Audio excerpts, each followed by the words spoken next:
إن الحمد لله نحمده ونستعينه ونستغفره ونعوذ بالله من شرور أنفسنا ومن سيئات أعمالنا من يهده الله فلا مضل له ومن يضلل فلا هادي له وأشهد أن لا إله إلا الله وحده لا شريك له وأشهد أن محمدا عبده ورسوله يا أيها الذين آمنوا اتقوا الله حق تقاته ولا تموتن إلا وأنتم مسلمون يا أيها الناس اتقوا ربكم الذي خلقكم من نفس واحدة وخلق منها زوجها وبث منهما رجالا كثيرا ونساء واتقوا الله الذي تساءلون به والأرحام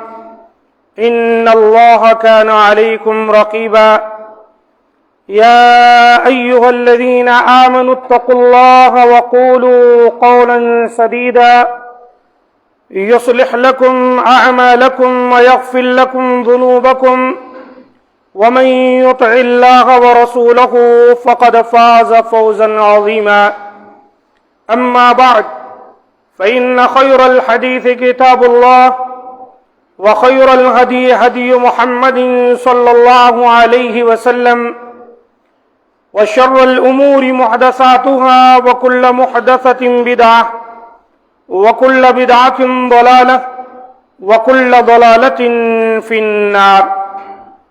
قال الله تبارك وتعالى في القرآن المجيد والفرقان الحميد: فأعوذ بالله السميع العليم من الشيطان الرجيم من همزه ونفخه ونفثه بسم الله الرحمن الرحيم. يرفع الله الذين آمنوا منكم والذين أوتوا العلم درجات. رب اشرح لي صدري ويسر لي أمري واحلل عقدة من لساني يفقهوا قولي. رب زدني علما. ربنا لا علم لنا إلا ما علمتنا إنك أنت العليم الحكيم. معزز سامعین کرام، آج کے خطبہ مسنونہ کے بعد قرآن حکیم سورۃ المجادلہ کی آیت نمبر 11 کا کچھ حصہ آپ کے سامنے تلاوت کیا گیا۔ قرآن مجید کے اس حصے میں اللہ تعالی نے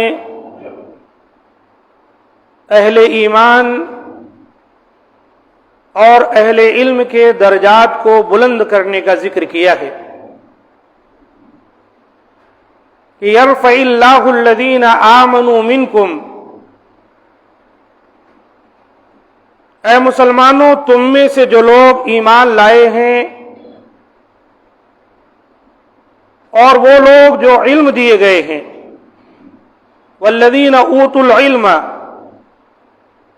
درجات، اللہ تعالیٰ ان کے درجات کو بلند کرتا ہے۔ اسے یہ بات معلوم ہوئی کہ ایمان کے ساتھ ساتھ علم کا ہونا بھی ضروری ہے۔ صرف ایمان لانے سے کوئی نجات نہیں پا سکتا، ایمان کے ساتھ عمل صالح کا ہونا ضروری ہے، اور عمل صالح کے لیے علم کا ہونا ضروری ہے۔ ہم یہ بات تب تک نہیں جان سکتے کہ کون سا عمل صالح ہے، نیک ہے، کہ ہم اس پر عمل کریں اور کامیاب ہو جائیں، جب تک کہ ہمارے پاس علم نہ ہو، قرآن و سنت کا، اللہ اور اس کے رسول کی تعلیمات سے ہم باخبر نہ ہوں۔ جب ہم ایمان لا کر علم حاصل کر کے دلائل و براہین کی بنیاد پر، ثبوتوں کی بنیاد پر، علم کی بنیاد پر عمل کریں گے تو وہ عمل اللہ تعالی کے ہاں قبول ہوگا۔ ایسا عمل جو کہ قرآن و سنت سے ثابت نہ ہو، اللہ اور اس کے رسول کی تعلیمات کے خلاف ہو، اس سے کسی کو کوئی اجر ملنے والا نہیں ہے۔ اس لیے بہت ضروری ہے کہ اپنے عقائد و اعمال کو، اپنے معاملات کو اور اپنی تمام زندگی کے امور کو، اپنے تمام زندگی کے امور کو آپ اس بنیاد پر پرکھیں کہ آیا یہ کام اللہ اور رسول کی شریعت کے مطابق ہے یا نہیں ہے، تاکہ دنیا میں آپ ایک کامیاب زندگی بھی گزاریں، اللہ اور رسول کی تعلیمات کے ذریعے آپ کی آخرت بھی سنور جائے۔ اور یہی وہ علم ہے جس کے ذریعے سے انسان دنیا میں درجہ پاتا ہے، بلندی پاتا ہے، اور آخرت میں بھی کامیابی پاتا ہے۔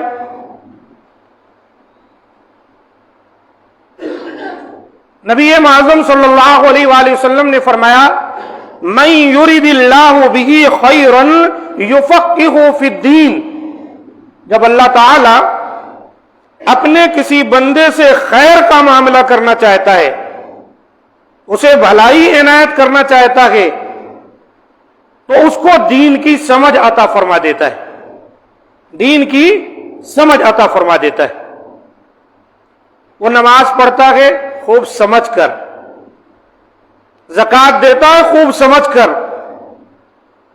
جو کام کرتا ہے اس میں وہ اپنے آپ کو حاضر رکھتا ہے کہ اللہ اور رسول کی تعلیمات اس سلسلے میں ایسی ایسی ہیں، اور مجھے اللہ اور رسول کی تعلیمات پر ہی چلنا ہے، اللہ اور رسول کی تعلیمات سے نہیں ہٹنا ہے۔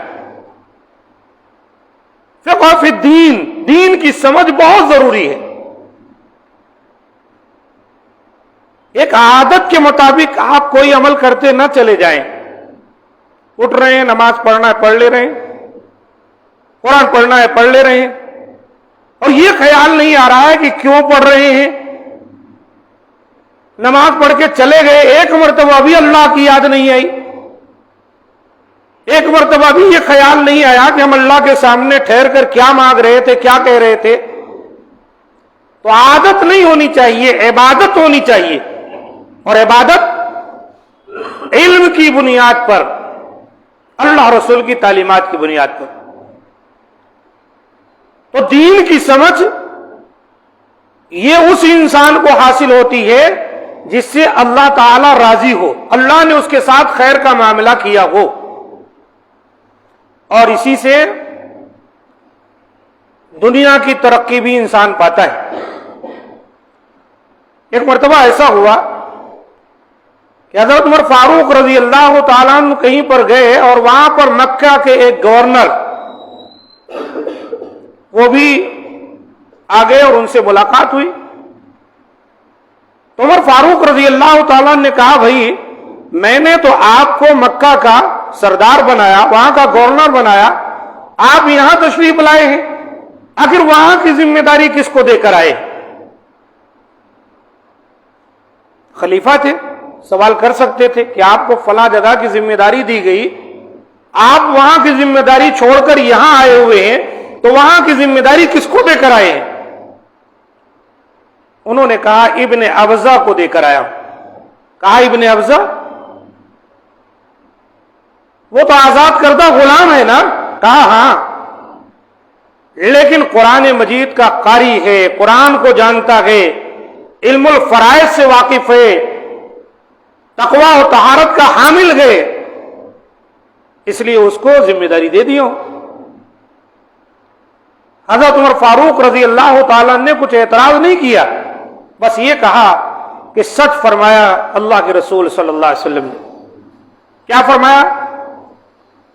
ترمذی شریف کی حدیث ہے کہ ان اللہ یرفع بہذا الکتاب اقواما ویضع بہ آخرین، یہ جو قرآن مجید ہے، اللہ کی کتاب ہے، جو اللہ کی شریعت ہے، اس پر عمل کرنے کی وجہ سے، اس کا علم حاصل کر لینے کی وجہ سے اللہ تعالیٰ بہت سے لوگوں کے درجات کو بلند کر دیتا ہے.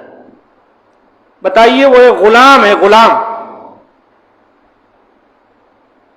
آزاد کر دیا گیا ہے، لیکن درجہ کتنا بڑا ہے کہ گورنر اگر شہر سے دور ہو رہا ہے تو اس کو ذمہ داری دے کے جا رہا ہے کہ تم چلانا. تو قرآن پر، اللہ کی شریعت پر عمل کرنے کی وجہ سے اللہ تعالی درجات کو بلند کرتا ہے. یہی معنی ہے یرفع اللہ الذین آمنوا منکم والذین اوتوا العلم درجات. تم میں جو ایمان لائے ہیں اور جو علم دیے گئے ہیں اللہ ان کے درجات کو بلند کرتا ہے. وَيَدْعُ بِهِ آخرین. اور دوسرا پہلو اس کا یہ ہے کہ قرآن و سنت کی تعلیمات میں ہم کوتاہی کریں،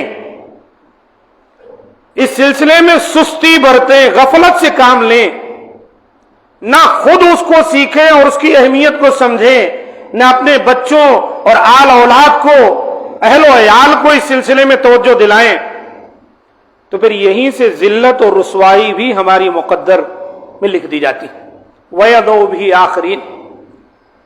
جب اللہ کی شریعت سے، قرآن سے، اللہ رسول کی تعلیمات سے ہم غافل ہو جاتے ہیں، اس کو کوئی اہمیت دیتے ہی نہیں، دنیاوی امور کو بڑی اہمیت حاصل ہے، بچوں کی تعلیم و تربیت، اپنی تعلیم و تربیت، اللہ رسول کے احکامات کا کوئی وزن ہمارے نزدیک نہیں، تو پھر کیا ہوتا؟ ذلت و رسوائی،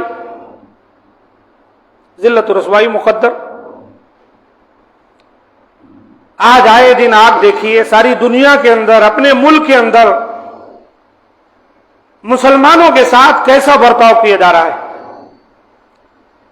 ان کے املاک، ان کی عزتیں، ان کی آبروئیں، ان کے خون بے دریغ بہائے جا رہے ہیں، اجاڑ دیا جا رہا ہے، لاکھوں میں لوگوں کو بے گھر کر دیا جا رہا ہے.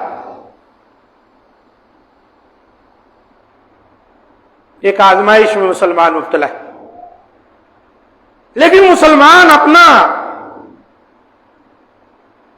جائزہ لینے کے لیے تیار نہیں، اپنے آپ میں جھانک کر اپنی اصلاح کرنے کے لیے تیار نہیں. جہاں ہے وہیں ہے. اس لیے لوٹنا پڑے گا شریعت کی طرف. اگر ہم شریعت مطہرہ کو فراموش کیے رہیں گے، اللہ اور رسول کی نافرمانی میں زندگی گزاریں گے، تو یاد رکھیں اسی طرح کی آزمائشیں ہمیں چاروں طرف سے گھیرے رہیں گے. ورنہ تو قرآن شاہد ہے، نبی صلی اللہ علیہ وسلم کی احادیث شاہد ہیں کہ وہ لوگ جن کو قرآن مجید نے امی کہا، ان پڑھ، جو کسی سے پڑھے لکھے نہیں تھے، یہی شریعت مطہرہ ان کے ہاں نازل ہوئی، اسی پر انہوں نے عمل کیا اور اپنی زندگی کو انہوں نے قرآن و سنت میں ڈھال دیا. تو پھر کیا ہوا دیکھیں، ساری دنیا تک انہوں نے اللہ رسول کا پیغام پہنچایا. جس سمت انہوں نے رخ کر دیا وہاں پر فتح کے جھنڈے گاڑ دیے. دنیا کے اندر کوئی طاقت ایسی نہیں تھی جو ان کے مد مقابل آ سکے. ایسے شہسوار بھی تاریخ نے دیکھے کہ جو سمندر کے کنارے اپنے گھوڑوں کی لگام پکڑ کر یوں کہا کرتے تھے کہ کاش ہمیں معلوم ہو جائے کہ اس سمندر کے اس طرف بھی کچھ لوگ رہتے ہیں تو ہم سمندر میں اپنے گھوڑوں کو دوڑا دیں اور وہاں پہنچ کر بھی ان کو اللہ کا پیغام پہنچا دیں.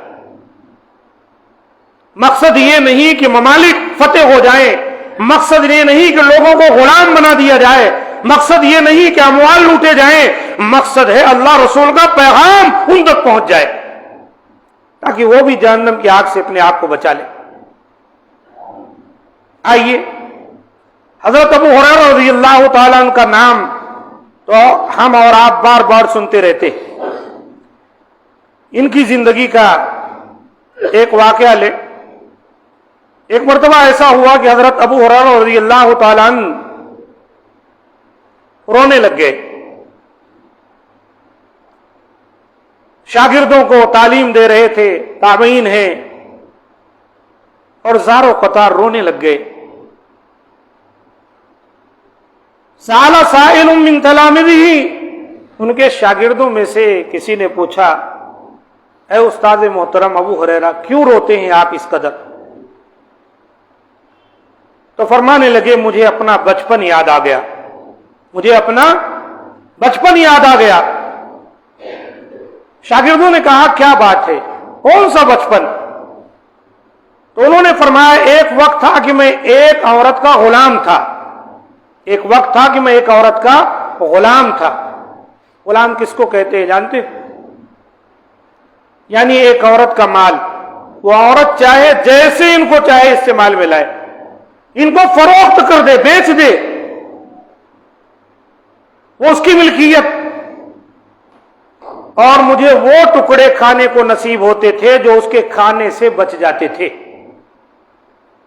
جو کچھ وہ لوگ کھائے اور جو ٹکڑے مل جائے، بس وہی میری غذا تھی، اور میں ان پر گزارا کرتا تھا. لیکن پھر کہنے لگے، الحمدللہ الذی جعل الدین قواما وجعل ابا ہریرۃ اماما.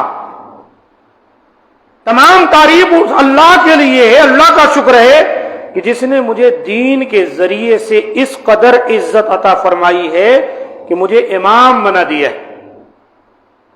کہاں میں غلام تھا ایک عورت کا، اور کہاں آج میں امام بنا ہوں. ابو ہریرہ رضی اللہ تعالیٰ عنہ وہ نبی صلی اللہ علیہ وسلم کے صحابی ہیں جو سب سے زیادہ نبی صلی اللہ علیہ وسلم سے حدیث روایت کی ہے. 5374 حدیثیں انہیں ازبر تھی، زبانی نبی صلی اللہ علیہ وسلم کی، جو بخاری و مسلم میں اور متفق علیہ اور دیگر احادیث میں نقل کی گئی. کیا کہہ رہے ہیں؟ تمام تعریف اس اللہ کے لیے ہے کہ جس نے اپنے دین کا مجھے امام بنا دیا. کہاں میں غلام تھا اور کہاں میں امام بن گیا. تو یہ حضرت ابو ہریرہ رضی اللہ تعالیٰ عنہ کیسے یاد کر رہے ہیں اس دین کو پا کر. اور آپ جانتے ہیں حضرت ابو ہریرہ رضی اللہ تعالیٰ عنہ کوئی بہت زیادہ وقت نبی صلی اللہ علیہ وسلم کے ساتھ نہیں گزارے ہیں. جنگ خیبر کے موقع پر آئے ہیں، نبی صلی اللہ علیہ وسلم سے تھوڑا وقت پائے ہیں، لیکن رات دن نبی صلی اللہ علیہ وسلم سے چمٹے رہتے تھے حدیثیں یاد کرنے کے لیے. حضرت ابو ہریرہ رضی اللہ تعالیٰ عنہ کے نزدیک علم کا کیا مقام تھا؟ ایک دوسرا واقعہ لیجئے. یہ جو بات آپ کو ابھی بتائی گئی وہ صحیح ابن حبان میں ہے. اب جو بات آپ کے سامنے رکھی جا رہی وہ یہ ہے کہ حضرت ابو ہریرہ رضی اللہ تعالیٰ عنہ ایک مرتبہ مدینہ کے بازار میں پہنچے، وہاں رک گئے بازار میں اور کھڑے ہو کر کہنے لگے، یا اہل السوق ما اعجزکم، اے بازار والو تم کس قدر سست ہو، اے بازار والو تم کس قدر سست ہو. انہوں نے کہا، وما ذاک یا ابا ہریرہ، ابو ہریرہ کیا بات ہے، کہاں تم میری سستی دیکھ رہے ہو ہماری؟ انہوں نے کہا، ذاک میراث رسول اللہ صلی اللہ علیہ وسلم یقسم وانتم ہاہنا الا تذهبون فتاخذون نصیبکم منہ. ابو رضی اللہ تعالیٰ نے کہا، وہاں اللہ کے رسول صلی اللہ علیہ وآلہ وسلم کی مسجد میں نبی صلی اللہ علیہ وسلم کی میراث تقسیم ہو رہی ہے اور تم یہاں غفلت میں بیٹھے ہو، جاؤ جلدی کرو، جا کر اپنا حصہ لے لو. انہوں نے دریافت کیا کہاں؟ تو انہوں نے کہا، فی المسجد، مسجد میں، مسجد نبوی میں.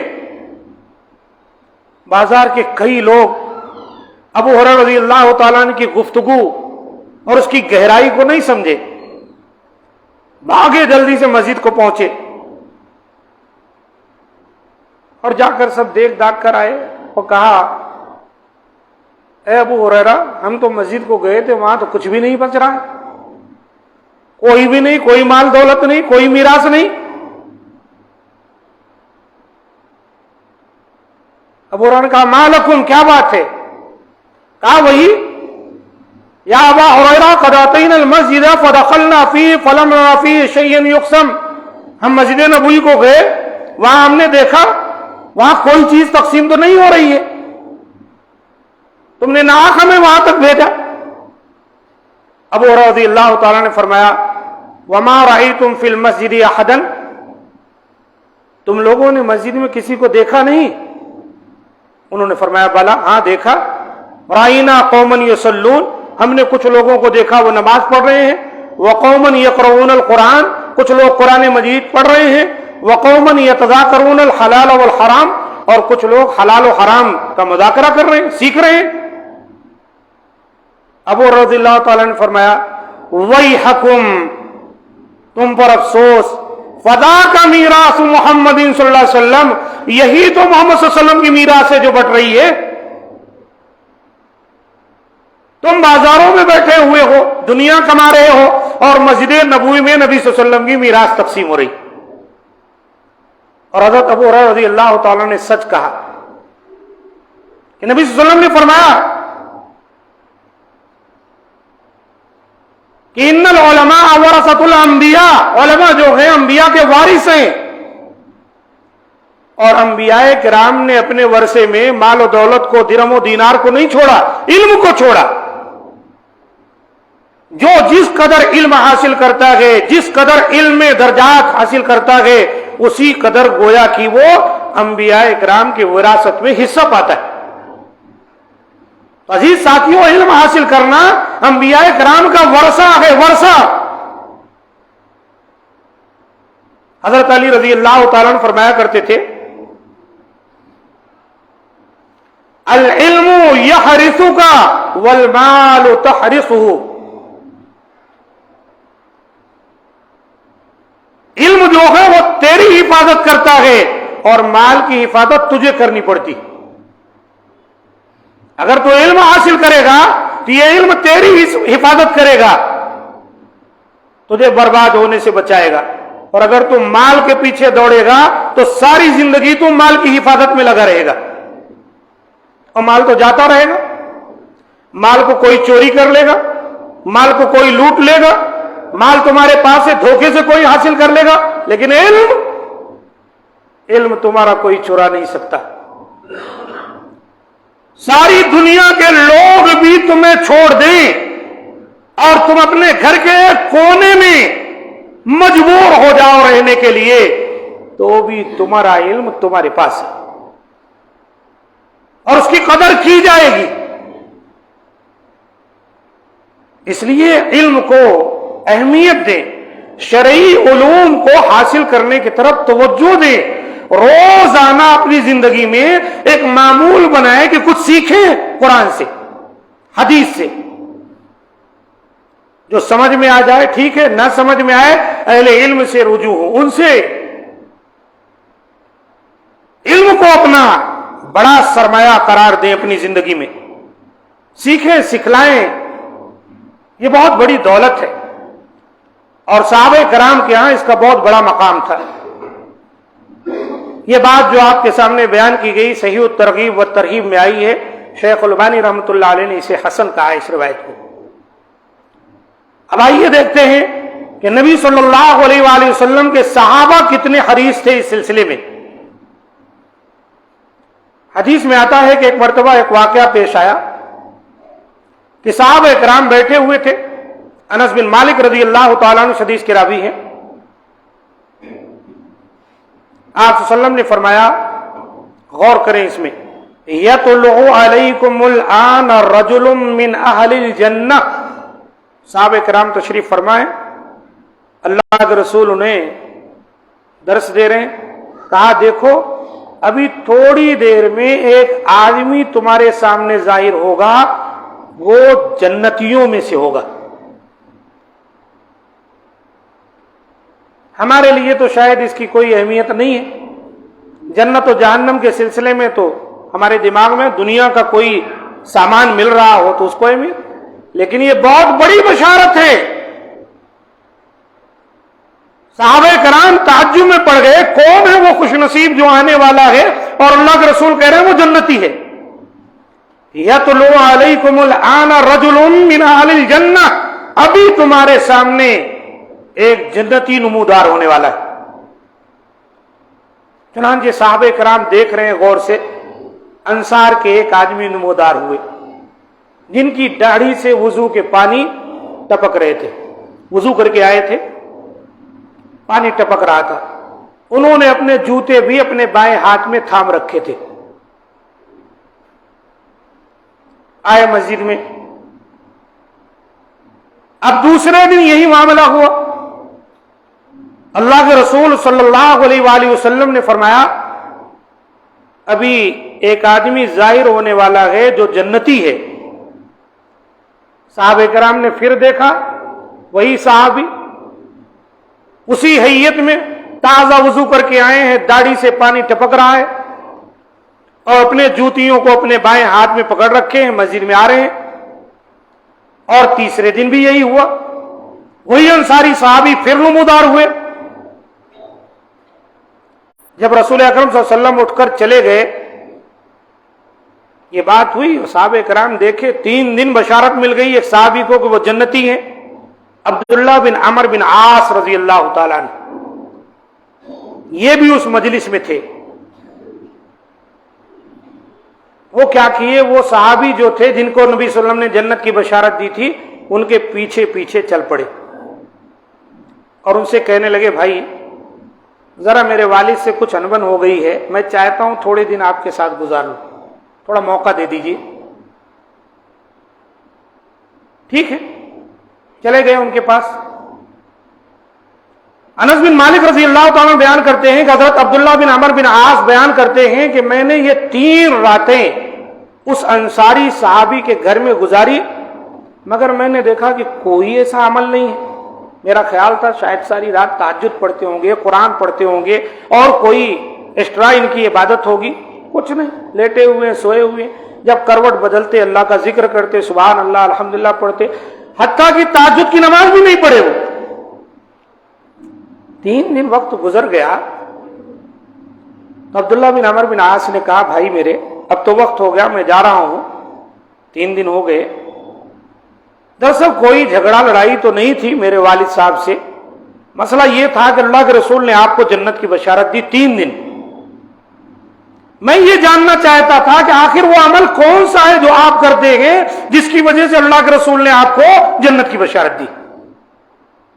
رک کر یہاں غور کریں، عبداللہ بن عمر بن عاص رضی اللہ تعالیٰ عنہ علم کے کتنے حریص تھے، سوچے کہ صحابی وہ کون سا عمل کرتے ہیں جو مجھے نہیں معلوم اور اللہ کے رسول نے جنت کی بشارت دی ہے، چلو ان سے سیکھیں گے۔ اس کے لیے ان کے پیچھے پیچھے 3 دن تک ان کے گھر میں رہے، دیکھیں، نوٹ کریں۔ تو انہوں نے کہا بھائی ایسا تو کچھ بھی نہیں، تم نے تو 3 دن دیکھ لیا، مجھے کوئی خاص عبادت وغیرہ تو نہیں ہے۔ تو انہوں نے کہا ٹھیک ہے۔ اب وہ پلٹے اور جب جانے لگے تو انہوں نے کہا، وہ جو صحابی تھے، کہا ادھر آئیے، ایک بات مجھے یاد آئی، ما هو الا ما رأيت غیر انی لا اجد فی نفسی لیحد من المسلمین غشا۔ عمل تو میں جو کرتا ہوں وہ تم نے دیکھ لیا، البتہ اس کے علاوہ ایک بات یہ ہے کہ میرے دل میں کسی مسلمان کے خلاف کوئی رنجش نہیں، ولا احسد احدا علی خیر آتاہ اللہ ایاہ، اور نہ میں کسی آدمی سے اس بھلائی پر حسد کرتا ہوں جو اسے اللہ تعالیٰ نے عطا کیا ہے۔ یعنی میں کسی سے حسد نہیں کرتا اور میرے دل میں کسی بھی انسان کے لیے رنجش نہیں، میرا دل اپنے مسلمان بھائیوں کے لیے بالکل پاک اور صاف ہے۔ عبداللہ بن عمر بن عاص نے کہا ہذہ التی بلغت بک وہی التی لا نطیق۔ ہاں بھائی یہی وہ چیز ہے، یہی وہ عمل ہے جو تمہیں اتنے اونچے درجے پر پہنچا دیا، اور یہ وہ چیز ہے کہ ہم اس کی طاقت نہیں رکھتے۔ ہمارے یہاں معمولی معمولی باتوں میں دلوں کے اندر نفرتیں پال کر ہم منہ پھیر لیتے اور بزدل ہو جاتے ہیں اپنے بھائی سے۔ اللہ نے کسی کو کوئی نعمت دے دی، حسد کے شکار ہو جاتے ہیں، اس کو کیوں مل گئی، میرے کو ملنا تھا، میں اس سے زیادہ پڑھا ہوں، میں اس سے زیادہ قابل ہوں، میں اس سے بڑے خاندان کا ہوں، میں یوں ہوں تو ہوں۔ ارے بھائی اللہ کی نعمت ہے، اللہ جس کو چاہے دے، آپ کا کیا اختیار اس کے اندر؟ یہ حسد اور کینے کپٹ اور رنجش سے اگر کوئی آدمی اپنے دل کو پاک اور صاف کرے تو اللہ کے رسول نے دنیا میں ہی ایسے صحابی کو جنت کی بشارت دی تھی۔ اور صحابہ کرام میں سے عبداللہ بن عمر کیا کہہ رہے ہیں، بھائی یہی وہ چیز ہے جو ہم نہیں کر سکتے، تم کرتے ہو۔ تھوڑا غور کریں، نبی صلی اللہ علیہ وسلم نے ایک مقام پر فرمایا، اگر کسی آدمی کے دل کے اندر ایک رائی کے دانے کے برابر تکبر ہے تو وہ جنت میں نہیں جائے گا۔ ایک رائی کے دانے کے برابر تکبر ہے، اور تکبر کس کو کہتے ہیں؟ انا خیر منہ، میں اس سے بہتر ہوں۔ اپنا کپڑا آپ دیکھیں، سوچے میرا کپڑا اس سے بہتر ہے۔ کسی غریب کا مزار، کسی کو حقیر سمجھ رہے ہیں آپ؟ خود کو بہت اعلیٰ اور افضل میں، آپ اچھا پہنے، اچھا کھائیں، اچھی گاڑی میں گھومیں، بس کیا ہے جن کے پاس گاڑی نہیں ہے، جن کے پاس اچھا نہیں، ان کو حقیر نہ جانے، ان کا مقام، وہ بھی اللہ کے بندے ہیں، حقیر سمجھنے لگ گئے تو برباد ہو گئے۔ اسی حقیر نے ہی، حقارت نے ہی تو ابلیس کو رادے درگاہ بنا دیا۔ قرآن کہتا ہے وَإِذْ قُلْنَا لِلْمَلَائِكَةِ اسْجُدُوا لِآدَمَ فَسَجَدُوا إِلَّا إِبْلِيسَ أَبَى وَاسْتَكْبَرَ وَكَانَ مِنَ الْكَافِرِينَ، اور جب ہم نے کہا فرشتوں کو آدم کو سجدہ کرو، سب سجدے میں گر پڑے سوائے ابلیس کے، ابا انکار کیا، وَاسْتَكْبَرَ بڑا بننا چاہا، کبر آ گیا اس کے اندر، اور پھر ہوا کافروں میں سے، رادے درگاہ ہوا۔ تو کہنے کا مقصد یہ ہے میرے دوستوں کہ ہم کو علم حاصل کرنا ہے، اور علم ہی انسان کو اصل میں انسان بناتا ہے۔ جاہل آدمی کے اندر اخلاق نہیں آ سکتے، اخلاق جس کے پاس علم ہے اس کے اندر آئے گا۔ اللہ نے موقع دیا ہے علم کے لیے، جو تصور ہمارے ذہنوں میں ہے کہ 8-10 سال میں کسی مدرسے میں جانا، حافظ بننا، عالم بننا، سند لینا، شہادہ لینا، فضیلت کی ڈگری ملے تو عالم ہے، یہ تصور بیکار ہے، غلط ہے یہ تصور۔ بلکہ ایک طرح دیکھا جائے تو یہ علم کو جو ہے کوزے میں بند کرنے کے مترادف ہے، کہ چند کتابیں پڑھ کر ایک آدمی سمجھتا ہے میں پورا علم جو ہے پی گیا ہوں۔ ہاں ایک نظامی درس ہے، اس نے سیکھ لیا ہے، آسانی اس کے لیے ہو گئی۔ علم کے لیے کوئی عمر نہیں میرے دوستو۔ حضرت ابو ہریرہ رضی اللہ تعالیٰ عنہ کتنے آخر میں ایمان لائے، اور آپ دیکھیے کتنا اونچا مرتبہ اور مقام انہوں نے پایا۔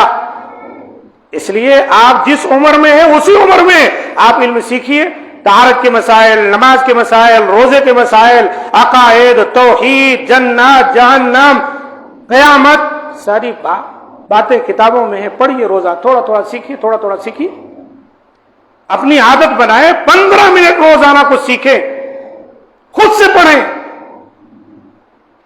قرآن پڑھیں، بہت کچھ آپ سیکھ سکتے ہیں۔ تو علم کی اہمیت کو ہم کو اور آپ کو سمجھنا چاہیے، اور اس کے مطابق زندگی گزارنی چاہیے۔ اس سے ہمارے اخلاق بھی اچھے ہوتے ہیں، اعمال بھی اچھے ہوتے ہیں، ہماری دنیا بھی سنورتی ہے، ہماری آخرت بھی سنورتی ہے، اور ہمارے بچے بھی دیندار ہوں گے، کیونکہ جس طرح ہم ہوں گے تو ہمارے بچوں کو ہم اس کی تعلیم دیں گے۔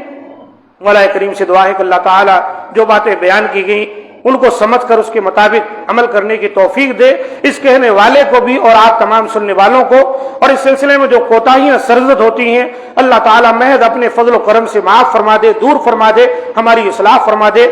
اللہ تعالیٰ ہماری دعاؤں کو قبول فرمائے۔ جہاں کہیں مسلمان رہتے بستے ہیں اللہ تعالیٰ ان کی مدد فرمائے، ان کے خون کی، ان کے مال کی، ان کی عزت و آبرو کی حفاظت فرمائے۔ جو پریشان حال ہیں اللہ تعالیٰ ان کی پریشانیوں کو دور فرما دے۔ جو بیمار ہیں مولا کریم انہیں شفا کاملہ عطا فرما دے۔ اللہ تعالی ہماری دعاؤں کو قبول فرما لے کہ یقیناً وہی قبول کرنے والا ہے. ربنا آتنا فی الدنیا حسنہ وفی الآخرۃ حسنۃ وقنا عذاب النار. ربنا ظلمنا انفسنا وان لم تغفر لنا وترحمنا لنكونن من الخاسرین. اللهم اغفر لنا ذنوبنا واسرافنا في امرنا وثبت اقدامنا وانصرنا على القوم الكافرين. سبحان ربك رب العزة عما يصفون وسلام على المرسلين والحمد لله رب العالمين.